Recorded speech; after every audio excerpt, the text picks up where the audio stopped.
28 creencias fundamentales. Creencia número 14. La unidad del cuerpo de Cristo. Cuando Jesús terminó su ministerio en este mundo, no dejó de preocuparse por la condición de sus discípulos. Sus discípulos, durante su ministerio, habían en ocasiones discutido sobre quién sería el mayor, sobre quién ocuparía la posición más elevada en el reino de Dios. Jesús es amor. Era su simpatía lo que mantenía a las multitudes en pos de él. Y por no comprender ese amor abnegado, sus discípulos estaban llenos de duros prejuicios contra los judíos, contra las mujeres, contra los pecadores y contra los pobres, lo cual los cegaba a ellos para no ver el amor de Cristo, que todo lo abarca y que se manifestaba hacia toda la humanidad. Cristo, pensando en su iglesia, pensando en sus discípulos, en el libro de San Juan, en el capítulo 17, nos dice la Biblia que Jesús oró por la unidad de su pueblo, oró por la unidad de su iglesia. Y dice el libro de San Juan, en el capítulo 17, versículo 21, que todos sean uno, como tú, oh Padre, en mí y yo en ti, que también ellos sean uno en nosotros, para que el mundo crea que tú me enviaste. Esta unidad constituye la herramienta más poderosa que posee la iglesia para testificar, por cuanto ofrece evidencias del abnegado amor que Cristo siente por la humanidad. En el versículo 23 Jesús dijo: yo en ellos y tú en mí, para que sean perfectos en unidad, para que el mundo conozca que tú me enviaste y que los has amado a ellos, como también a mí me has amado. La unidad de la iglesia. El Espíritu Santo es el encargado de unir a la iglesia.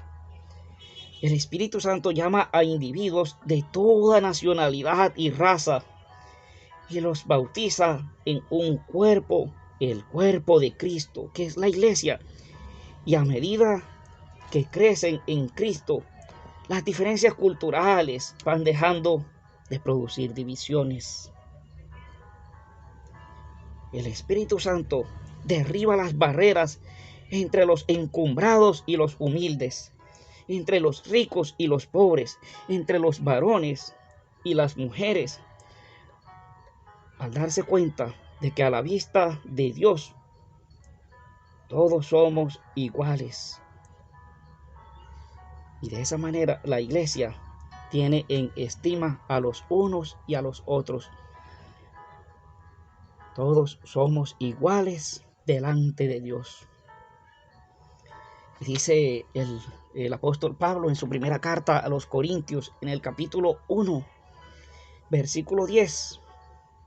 Os ruego pues, hermanos, por el nombre de nuestro Señor Jesucristo, que habléis todos una misma cosa y que no haya entre vosotros divisiones, sino que estéis perfectamente unidos en una misma mente y en un mismo parecer.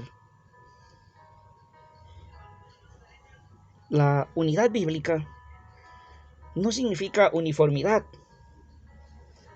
La Biblia utiliza una metáfora, la metáfora del cuerpo humano. Demuestra que la unidad de la iglesia existe en la diversidad. El cuerpo tiene muchos órganos y todos contribuyen al funcionamiento óptimo del cuerpo. Cada uno realiza una tarea vital, pero diferente. Nadie es inútil. Los ojos, las manos, el hígado, las piernas, cada órgano, cada miembro de nuestro cuerpo no es inútil. Cada miembro es útil, hasta el dedo más pequeño del pie. Todos son útiles en el funcionamiento del cuerpo. Así también en la iglesia hay unidad, aunque cada uno cumple con una función.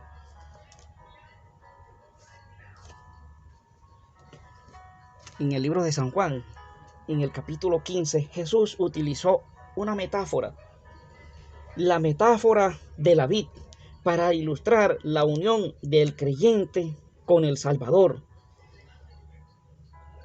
Los pámpanos, es decir, los creyentes, son las extensiones de la vid verdadera. La vid verdadera es Cristo.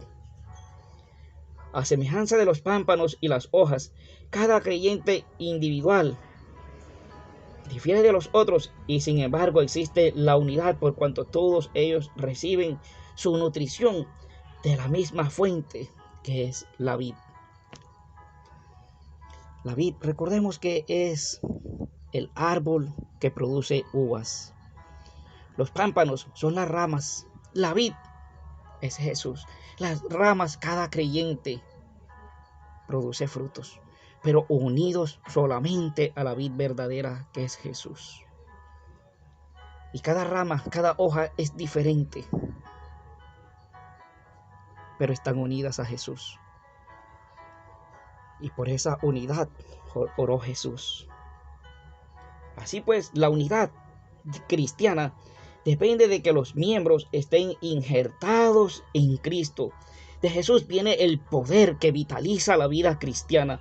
Él es la fuente del talento y el poder necesario para que la iglesia cumpla su tarea. Ahora preguntamos, ¿cuán importante es la unidad de la iglesia? La unidad de la iglesia es importante porque hace que los esfuerzos sean efectivos. Dice el libro de San Juan en el capítulo 17, versículo 23.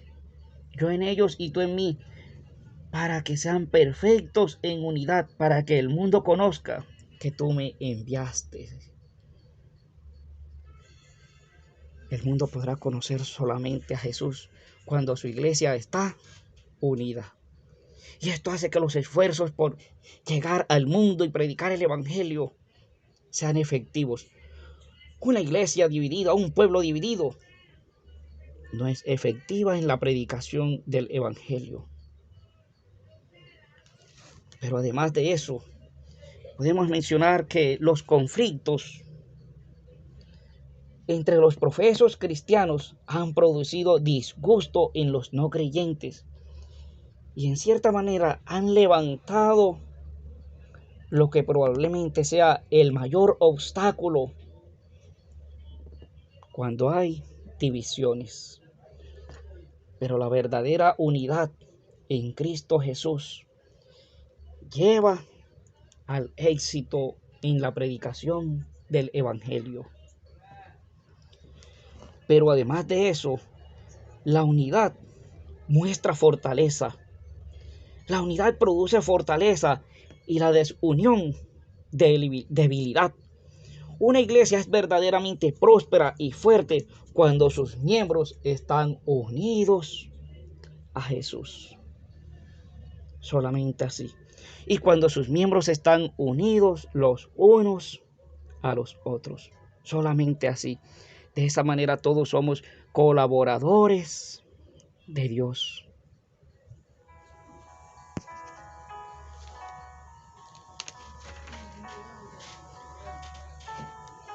Ahora preguntamos entonces,